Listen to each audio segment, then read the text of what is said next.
Amit Pandya is a human rights and international lawyer. He's worked at non-governmental public interest organizations, including the ACLU, the American Civil Liberties Union. He's also held a variety of responsible positions in the U.S. government, counsel to committees of the U.S. House of Representatives. He's worked in the executive branch of the U.S. at the Department of Defense, the U.S. Agency for International Development, the Department of State, and also the Department of Labor. And I know he's been doing this for many, many decades. So take it away. Thank you. Thanks, Josh, and thanks for asking me to join you guys. I wanted to start actually with something that you said in your opening remarks, which was how you're building a community. And I think that it's important to remember that there's value in building the community and being ready.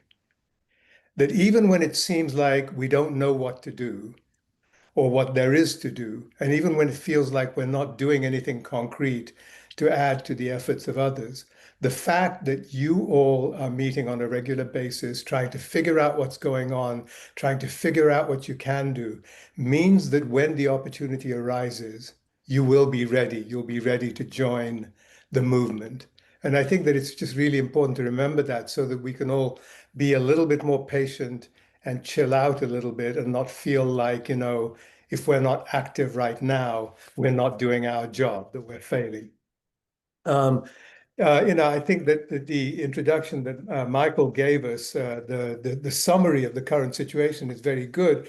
And what I would add to that is a couple of observations that, the assault on our lives and our society as we understand it, the assault has been systematic, it's across the board, it's multifaceted, it's relentless, and that if we look sort of at a deeper level what it is that they're trying to do, it's obvious to me that what they're trying to do is to basically attack the very idea of independent sources of thought and information. Because otherwise, why would you go after science? Why would you defund science? Why would you defund the scientific and research branches of agencies like FEMA, the National Oceanic and Atmospheric Administration, and many others? The idea, I think, is to try to monopolize information, at least the information that is easily available to the public. There's also, I think, a concern to eradicate or seriously weaken independent social functions of all kinds, which is why they not only go after academia, they also are in the process of going after foundations. NGOs will be next. And then the whole assault on government, the systematic assault on government, this is twofold. It's an attack on the very idea that we have any interest in acting collectively as a society, that in fact there's value to joining together to engage in work as a society. But it's also an attack on all the progress that's been made in the last 60 years, whether that's progress on civil rights, whether that's progress on the rule of law and on due process, whether that's progress even on things like scientific research and public health. So we can look at all of that. We can also be aware of the fact that they have an extremely irrational economic policy, that there's widespread corruption, self-enrichment involved, in a way that's utterly obvious. They're not even ashamed of it. Vigilantism and racism. Pizzas being delivered to the houses of federal judges that the judges had not ordered at midnight. Vigilantism, racism in dog whistles, and sometimes not even dog whistles. The fact that they appoint out and out racists and anti-Semites to senior and responsible positions in various agencies, including the Department of Justice. So resistance is happening on all these fronts. We know that. Resistance is happening particularly by the specialists. But I thought it might be helpful to step back and ask ourselves, how do we understand what's going on at a deeper level? How do we approach it? What's our sort of macro approach towards this? How should we react to individual instances? And how particularly do we think about aggregating our efforts? So there's a lot of individual efforts going on in each of these areas to fight back, but how do we make it amount to something in the aggregate? I think, first of all, we need to understand clearly what happened. How is it that 50% of our fellow Americans, more than 50%, thought that given the choice, whatever defects there may have been to Kamala Harris and the Democratic Party, how is it that more than 50% of our fellow Americans thought that given that choice, this guy was the better alternative? I mean, I think that we kind of really need to look at that. And, we can sort of talk all we like about the failure of our fellow citizens to understand properly and all of that. But I do think that there are two fundamental facts that we have to look at in order to understand that. One is that there is a widespread dissatisfaction, alienation, and anger, that there are large numbers of Americans for whom our way of life, the way things are organized, have not been working. People who are alienated. And, we can talk about, anti-elite feeling and, feeling against those who are educated, the educated elite and all of that. But, you don't have that kind of anti-elite feeling in the absence of some serious material dissatisfaction and material suffering. We know, for example, that way more African Americans, Latinos, women voted for this guy than you might have expected, given what his platform consisted of. So what is all that about? So I think we do need to understand about this dissatisfaction, this alienation, this anger. And I think the other thing we need to understand in answering the question, how come more than 50% thought this guy was the better alternative, is the failure of the Democratic Party. Now, I'm not going to go into that, don't worry.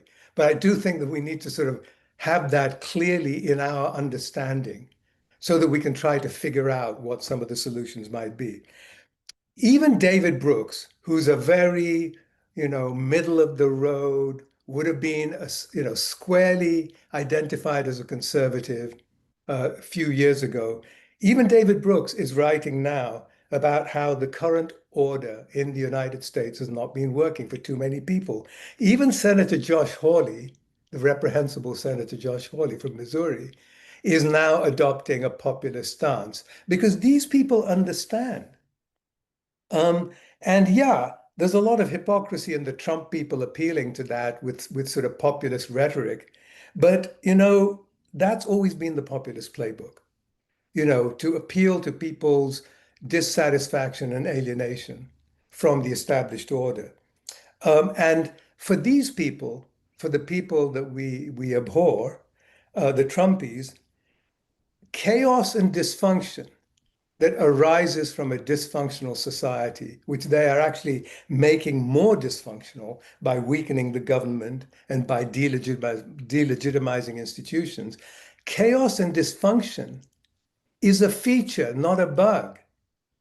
It serves their purposes. The more chaos and dysfunction results from their policies, it serves their purposes because it is in times of insecurity and vulnerability that people are willing to buy whatever comfort it is that autocracy is offering.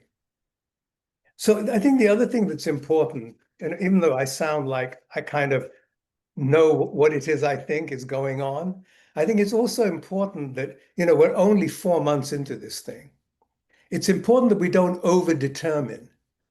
I think we need to take our time in order to really understand what's going on. So don't jump to conclusions. Don't react to every outrage. It's not enough to say that Trump is a danger. We tried that in the 2020 election campaign, and it didn't work. The reason is that people don't care, given the degree of alienation. People don't care that Trump is a danger. In fact, they are so pissed that they kind of want to tear things down. They don't trust institutions. And I think that we need to understand that and to engage with that sentiment as we try to figure out how to resist this assault. Um, the other thing I think it's important for us to remember, and I will finish very soon, so just give me a couple more minutes, is that we talk about Trump's base or the Republican base, but Trump's base is really two bases. Yeah, it's the people who have always been racists and misogynists and, felt that the progress of the last 60 years was not a good thing and who didn't like diversity, equity, and inclusion. Yeah, that's one part of his base. And by the way, people who were respectable in the Republican Party for a long time. But the other part of his base are people who are attracted precisely by this disruptive rhetoric and this disruptive agenda. So as long as we think about questions of political leadership, who is going to provide the political leadership? How are we going to be able to get the information out and communicate effectively so as to get our message out? I think as we think about those questions, I think it's important that we think about some of these things. And we absolutely, in this fight, I don't know how many of you are Republicans. It doesn't matter. Because in this fight, bipartisanship is absolutely essential. In a way, it's already happened. We have Jennifer Rubin, we have David Brooks, we have a lot of people. When I get a text from Adam Kinzinger asking me to contribute money to what is his name? Uh, It'll come to me in a minute. A progressive Democrat from California. We know that bipartisanship is already operating. But I do think that it is important, as I think someone said earlier, that we think about what it is that we're standing for in a way that really can engage support, regardless of our positions on particular policies. It was someone introducing themselves. That's right. And so but I think we've got to have two tracks because bipartisanship is all very well.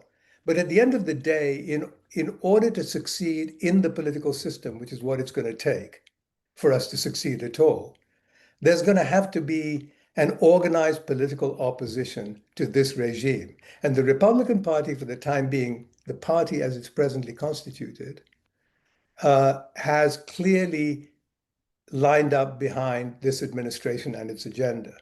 So we're going to need to be bipartisan in the way that we think about what it is we propose. But at the same time, I think we do have to ask ourselves what it is that the Democratic Party is going to have to do.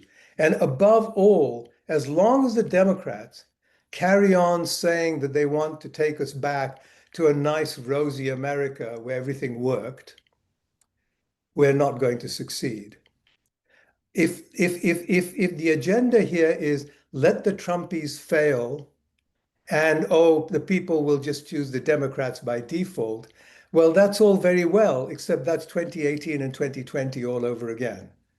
Because then what's happening is that the Democrats get narrow majorities in each house of Congress. They win the presidency narrowly because people are just fed up with Trump.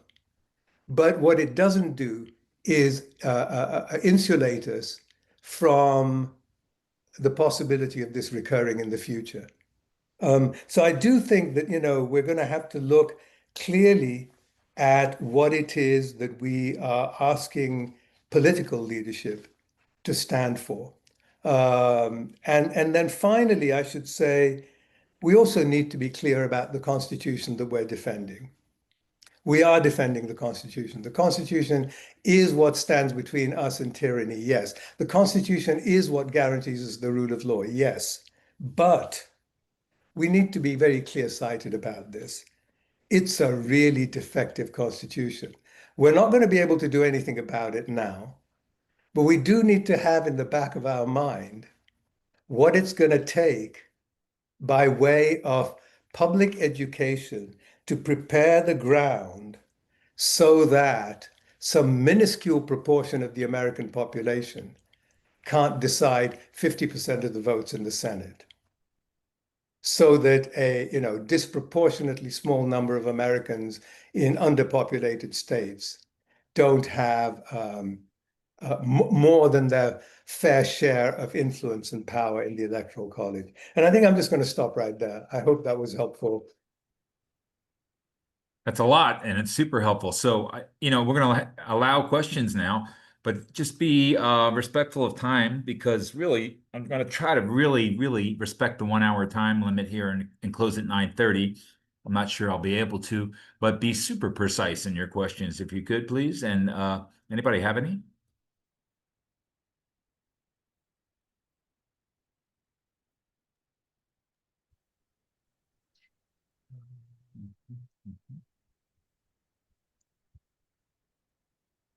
Alex. Hi. My question involves basically the issue of violence. This regime has unleashed violence and will likely continue unleashing violence. Since I assume, are all nonviolent participants in this conversation, how do we deal with that in a nonviolent way in responding to what is being unleashed?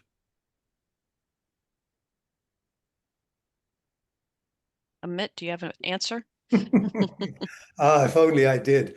Well, I mean, I think that, not I think, I know that there are a lot of community level anti-violence and violence prevention initiatives. I think that it's important if we're concerned with this particular question that you've asked, Alex. I think it's important that we associate ourselves with them, not just associate as in, I associate myself with your remarks, but I mean associate in a practical sense. I think that, violence can only be addressed on the ground. I think appeals to nonviolence don't work. But I think what does work is initiatives of people who are willing to act at the community level, whether it's placing themselves, in danger, interposing themselves between groups that are about to beat each other up or what have you. But honestly, I think this is a very, very difficult question, and what I do think, though, is that you're going to find, thanks to the progress we've made in the last 60 years, not enough of it. But I think what you're going to find is that there are a lot of, what would you call it? Just decent. They don't have to be progressive. They don't have to be liberal. Just decent peace officers in our communities, in our society as a whole. You know, good police, good EMS people, people who understand that their principal job is peace officers. That's what they're called. And I think that, we have to look to those institutions at the local level, just as there are many horrible right-wing racist sheriffs. There are also a lot of really great sheriffs. And some of the reforms of the last decades really have made a difference there as well. So I guess that's what I'd say. Got time for a few more questions. Thank you. Thank you.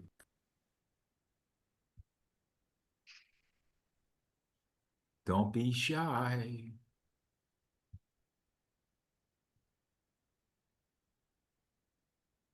Oh.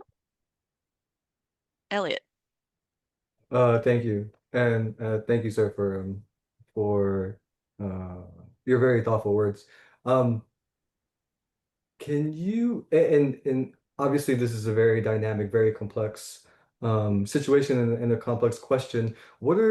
If I missed it, what are some of the tangible ways that you think this group can work towards, um, you know, affecting some sort of change?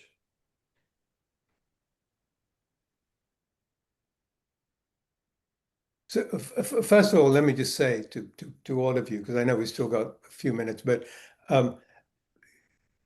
don't necessarily address your questions to me because I might not know the answers. So I think that in some ways this is more a discussion. I think as much a question that you could sort of ask to each other. And in a way, Elliot, your question really is to the whole group, isn't it? It's kind of like, Absolutely. um, yeah, so I mean, and I almost feel kind of like I don't have the standing to try to answer that question. Because, while I talked to Josh at the beginning of this process, back in February, I've not been able to really be active in the group. So, but very quickly to try to answer it, I mean, I think, again, I would kind of ask more about um, how how do all of you or subgroups of you feel you can organize to address specific dimensions of this? So, it might very well be that it's on specific stuff, that it's stuff that affects your particular communities. For example, if I lived near one of the universities that's been under attack, or I was an alumnus of one of them, then I think I would, probably personally anyway, get involved in that. If I felt that, um, there was a threat of violence, as Alex was just asking, in my community.